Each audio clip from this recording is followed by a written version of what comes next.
जब राम भगवान ने सुनाई सिंधु देश की श्रापित कथा मंदोदरी का शाप। भगवान राम सीता माता के साथ पंचवटी के एक शांत किनारे बैठे थे। पक्षियों की चहचहाहट धीमी हो चली थी और सूर्य अस्त हो रहा था। सीता माता ने भगवान राम से एक प्रश्न किया, प्रभु, रावण की मंदोदरी क्या वह भी रावण जैसी ही थी?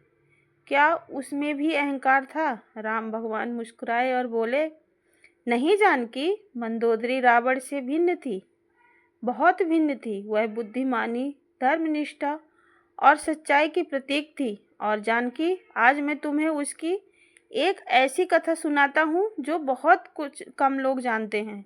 एक श्राप की कथा, एक रहस्य की कथा। ये कथा है सिंधु देश की, वहीं की भूमि जहाँ आज शांति नहीं रहती। उसी भूमि पर रावण की एक गुप्त सभा हुआ करती थी। एक ऐसी जगह जिसे तक्षशिला और दक्षशिला भी कहते थे। दक्षशिला के नाम से भी जाना जाता था। यह वो भूमि थी जहाँ आज लोग विवाद, बर्बादी और युद्ध के स्वरूप देखते हैं। मंदोदरी रावण की क्रूरता से भीतर ही भीतर दुखी रहती थी। उसने अनेकों बार रावण को समझाया कि सीता माता का हरण करना अधर्म है, किंतु रावण ने एक न मानी। जब राम ने रावण का वध किया और लंका विजय प्राप्त की, तब सीता की अग्नि परीक्षा हुई। उसी समय लंका के एक कोने में बैठी मंदोदरी फूट फूट कर रो रही थी। वह जानती थी कि रावण का अंत न्याय था, परंतु उसे पीड़ा उस बात की थी। उसके बार बार टोकने के बाद भी किसी ने उसकी बात न सुनी। मंदोदरी का क्रोध और श्राप।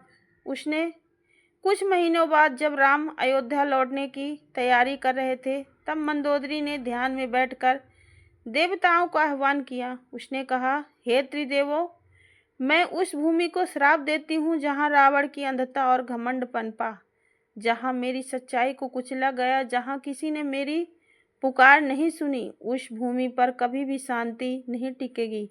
वहाँ हमेशा युद्ध और बर्बरता के धोखे का वास होता रहेगा। उस भूमि का नाम चाहे समय में बदलता रहे, लेकिन उसका भाग्य श्रापित रहेगा। यह सुनते ही सीता माता के नेत्र भर गए। प्रभु, क्या वह भूमि आज भी वैसी है?